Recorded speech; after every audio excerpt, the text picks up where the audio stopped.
remember me? I'm Alex, the stay-at-home reader, and I have the house to myself.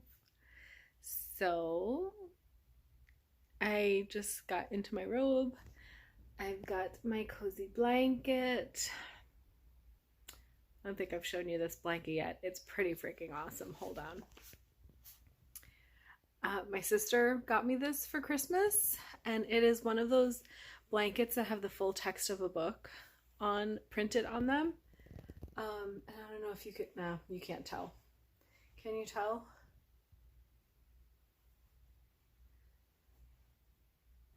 So this is the Princess Bride printed on the blanket, and that is Inigo Montoya.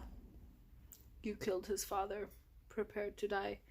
I'll show you the blanket better later, but right now I'm all about getting cozy. I have the house to myself, just me and my menagerie, my dogs. I was about to say the birds being quiet, and then the oven went off. I put some cookies in the oven and made myself some tea. Let's go stop that. They're a little well done. I'm not upset. And I've got an orange spiced tea, some vanilla cream.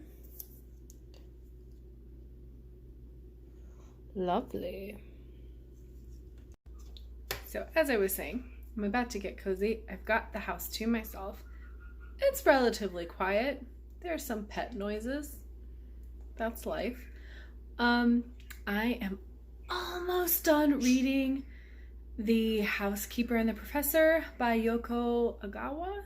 So let's see if I can do that before Nate and the boys are back from basketball practice. Yeah, join me. And then we can discuss book haul, library haul, 2023 reading plans, because I kind of left you hanging there. Left you hanging there. I know, you've been holding your breath, right? Nobody cares. Nobody cares. I left myself hanging. I keep thinking about vlogging or filming a chat for the new year, going over my favorite reads of last year, my reading plans for this year. It's not happened, and I'm not gonna force it, but tonight feels like the night. So let's do a cozy vlog and chat. Okay? Okay.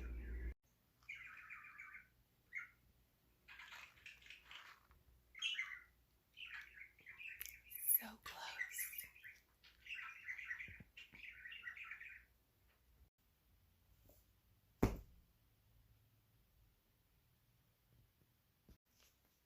All finished. I did it. Absolutely beautiful and heartwarming, slightly sad, and secretly a baseball book. I had heard this was gorgeous. I knew the premise was about an old man with a brain injury whose memory only lasted like short periods of time and his memory would reset. But he somehow bonds with his housekeeper and her son. So I knew all that going in. What I did not know was that the professor and the boy would bond over baseball, and that baseball would be such a major element to the story. So that's my thing. I love baseball, and yeah, this was great. This was great. I just got a notification on my phone here that Nate and the boys are home. So perfect timing. Mommy. Hey, stinky boy. Spin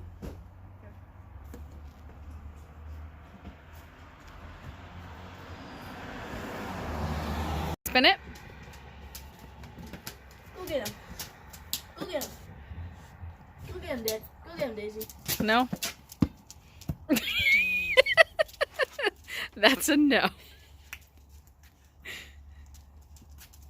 Globetrotters audition video. Sorry, Globetrotters. He's not for you. Ow. Get out of me. They're playing the Washington Generals.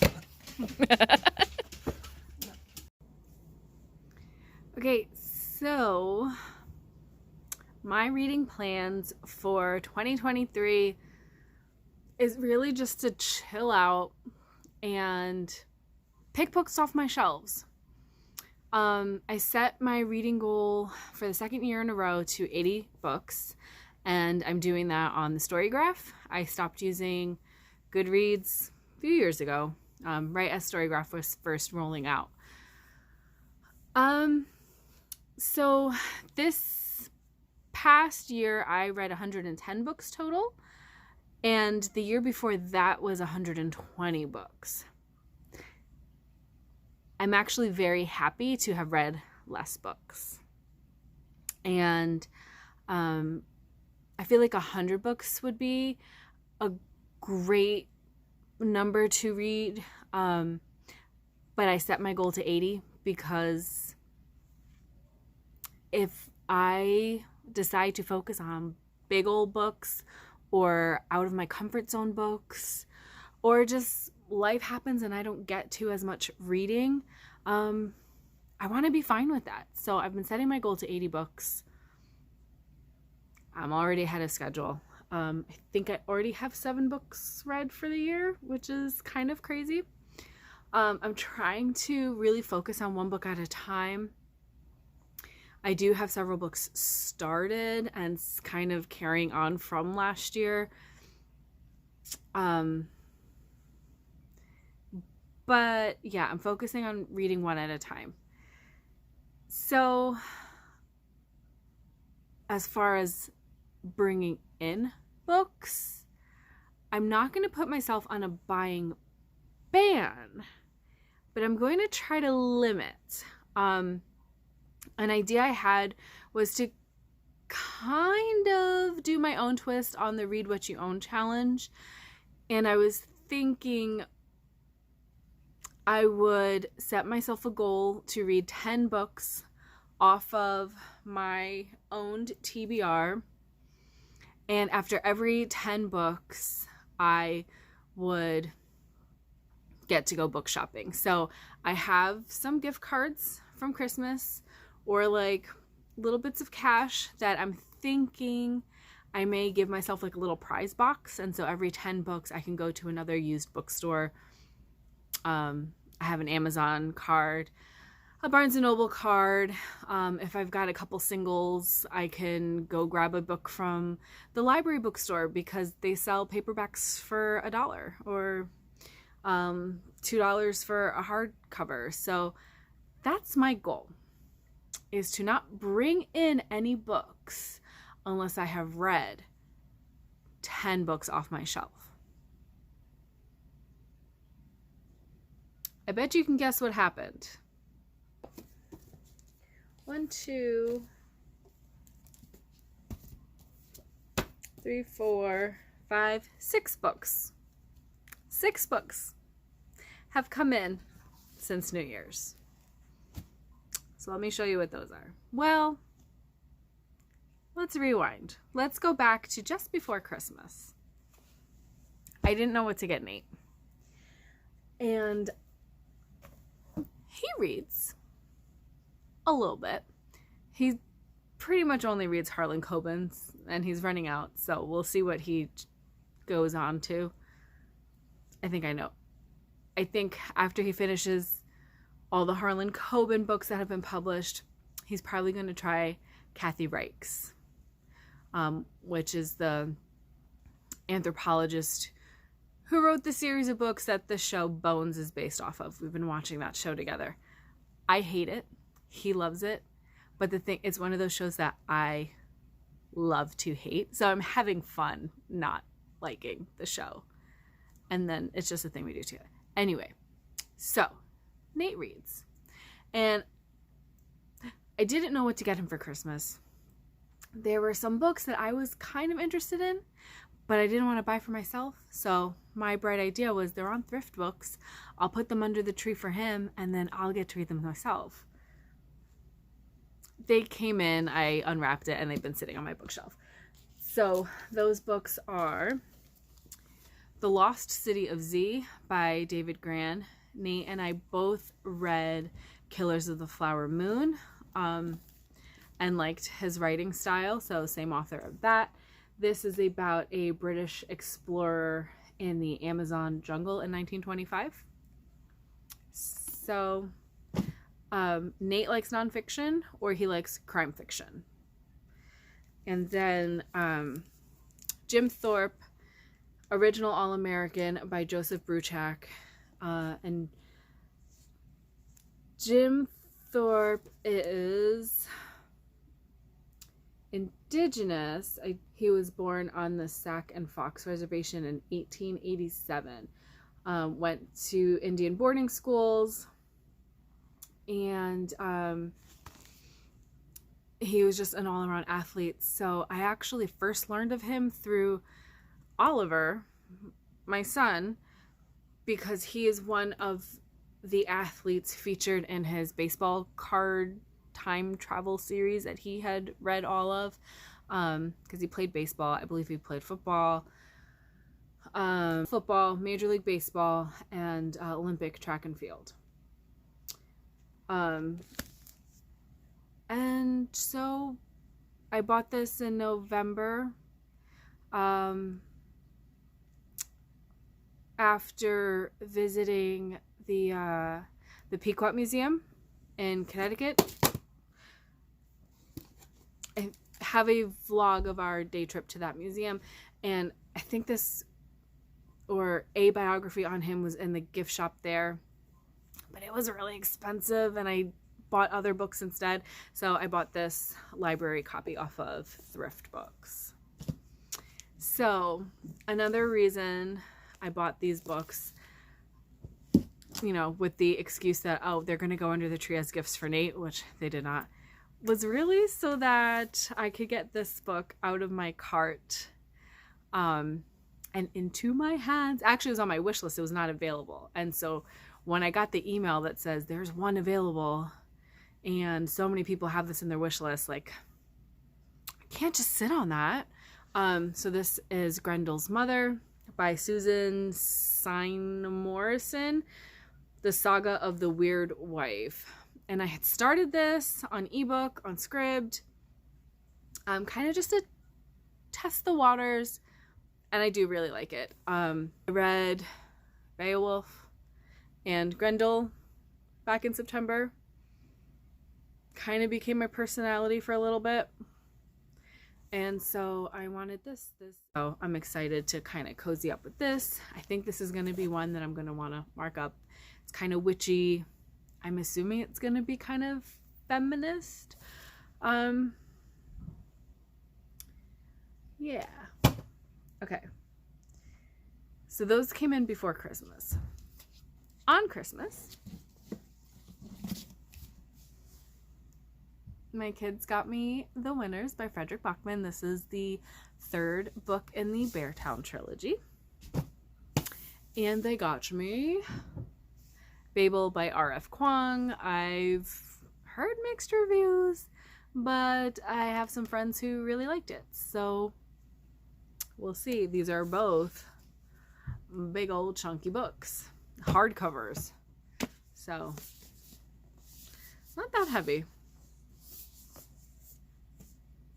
I'm still afraid to read it in bed because, oh my gosh, I'm not one of those people who like have to hit a chapter before I can close the book and go to sleep. Like, my eyes closed, I drop the book, reading session over. So this could do some damage.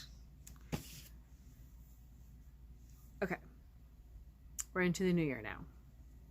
I read the Victor Laval book Lone Women to start the year and was like, hey, I think I like Westerns, but like a very specific kind of Western. I want a Western that has modern woke themes to it. I want to talk gender. I want to talk sexuality. I want a Western that features Black, Indigenous, Asian voices, that features women. Like, so is it that I like Westerns, or is it that I like books pushing those boundaries? Right? So that was in my mind. I had a doctor's appointment in the beginning of the month, and as a treat for myself for going to that doctor's appointment, regardless of my anxiety kind of like amping up leading up to it, I let myself stop at some little free libraries on the way home. And what did I pull up? Westward the Women, an anthology of Western stories by women featuring Willa Cather. That's the only name I recognize. But edited by Vicky Piekarski. This small book goes a long way to correct the impression that women do not write Western fiction. The first anthology of Western writing by women, it belongs in the canon of finest Western fiction. So here we have older stories that aren't probably going to include that, like the more modern topics of books published today or recently, but it's got that twist of being by women. So maybe I will like this. And then Louis L'Amour's High Lonesome was also in the little free library. And this is just classic Western. White man writing a Western. So what I want to do is read some old school Western, like classic, when you think of Westerns, you got this old cowboy. I want to read older Westerns that are maybe non-conventional by women. And then I want to read some more new Westerns told in new voices. So that might be my project for the year. I have to make a list. I read The Sisters Brothers. I'm going to reread that one. I read that a few years ago. And then How Much of These Hills is Gold came up as an episode recently of the podcast I listened to. So I stopped listening to the podcast so I wouldn't get too spoiled. I think that's going to be one I want to check out because it's an Asian voice telling a Western story. So I'm excited for that. Okay. Then on a Facebook book exchange group, someone was giving these away. And so I quickly claimed those. The Tiger's Wife. This is the one that caught my eye.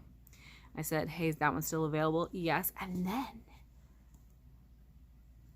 Witches by Brenda Lozano. This I saw back at Bank Street Books in Mystic over the summer when we did our day trip. There's a vlog of that. And the cover just immediately caught my eye. But I was broke and could not spend the $26 on this tiny little book. So I just had to dream about it, add it to the Amazon wish list, you know. I got it for free. Like, oh my gosh, I was so excited. I like dropped everything, offered some books that I have set aside, said, hey, you want to trade? Like, hold those books for me. Immediately drove the 20-30 minutes across town to pick this up. So I think these are really good grabs. I'm so happy to have found them on Facebook for free. And just this week, Monday, I had to bring Oliver to a library program, and so while I was waiting for him to come out of that, it was a Dungeons and Dragons teen hangout. I browsed the Friends of the Library bookstore, and I grabbed this, Not a Nation of Immigrants, Settler Colonialism, White Supremacy, and a History of Erasure and Exclusion, by the author of An Indigenous People's History of the United States, Roxanne Dunbar Ortiz. I don't have a good track record reading nonfiction, but this is the kind of nonfiction I want to get my hands on. Plus, I figured my kids are getting older. This might be a good assignment for like high school level social studies. So I should read it ahead of time. And I grabbed The White Woman on the Green Bicycle by Monique Raffi. I read The Mermaid of Black Conch with Marcella. I don't even remember when. Was it in November? Was it in October? I don't remember. But I read that with Marcella and enjoyed the reading experience. And I think I will like this book also. Has to do with an English family living in Trinidad. And the line that really caught me was Monique Raffi's beautifully written novel of ill-fated love explores the harsh legacy of colonialism through a family destined to remain outsiders in the only place they can call home. And that was a topic that was touched on in The Mermaid of Black Conch. And so I'm curious. I liked her writing enough to want to give it another try.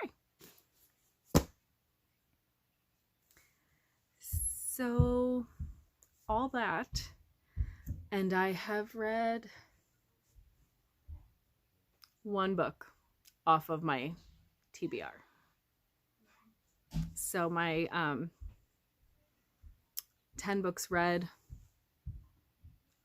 and then bring in books plan immediately out the window. And then of course there's library books. If I keep bringing home library books, I'm not going to read these books. But I can't help myself. So first of all, I've already read this one, Cabin at the End of the World. This was a book club pick, so I had to get it from the library. We'll talk about this at the end of the month. And then the book I just finished, The Housekeeper and the Professor.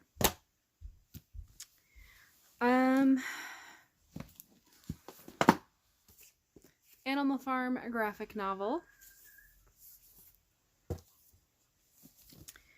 This I saw in Heidi's like best books of the year, A Rip Through Time. It is a serial killer time travel procedural forensic story. Sounded intriguing. Theater of Marvels by Leanne Dillsworth. The debut is a riveting journey across Victorian London and an unforgettable tale of race identity and a woman's reclamation of her faith. I'll give it a try. The Trees by Percival Everett. I feel like lots of people were talking about this on YouTube, so checked it out. It's a library. It's free. Why not? And then Bibliolepsy. No idea what it's about. By Gina Apostol. I believe it is translated.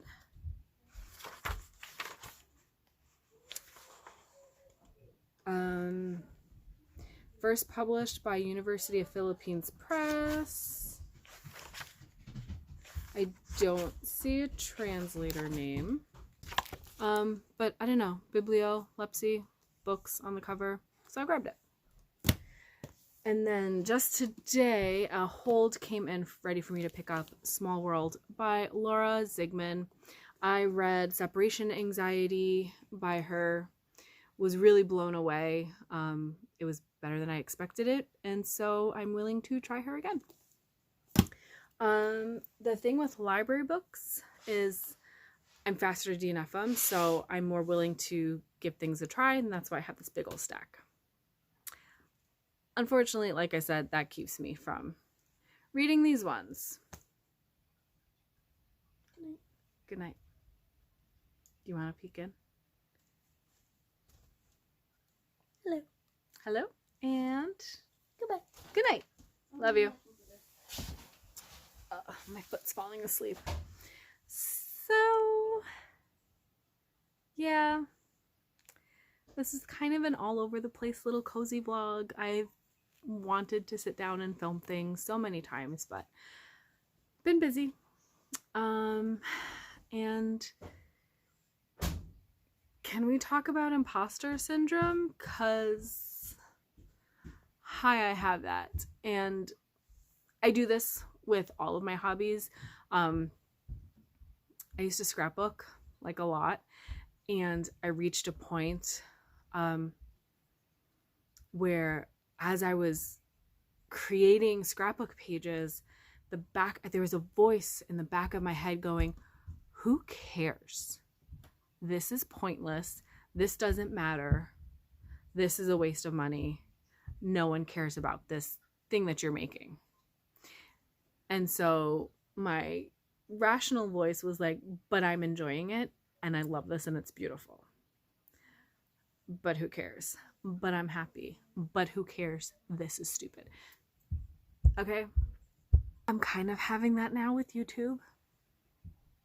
Honestly. Even now, I'm not sure if I'm going to post. Like, maybe I'm just going to walk away and be done with YouTube. And I'd be fine with that. But then I'd be sad. But ultimately okay. Because this channel, I mean, come on, it is small potato. It is smaller than small potatoes. However, it did accomplish what I wanted to accomplish, which is I'm logging my own reading experience, my own love of books, and I do have a handful of friends cultivated and conversations about books that have been cultivated through making these videos. So that was kind of the point. So like, I only have this many followers, but I have a great relationship with the people I'm talking to on here. So yeah, I wasn't sure if I was going to make another video or yeah, like I said, I don't want it to feel forced. Tonight just felt like the night. So this is what you get. It's all over the place. Let me know if any of the books from my haul or my library loans stand out to you. Let's see. I don't know. I'm going to try this one next. I think I'm going to give this one a try because it's the one I know least about. It is short and I won't feel bad for bailing on it quickly. So, yep. I will see you hopefully soon with a January wrap up. Maybe. Bye.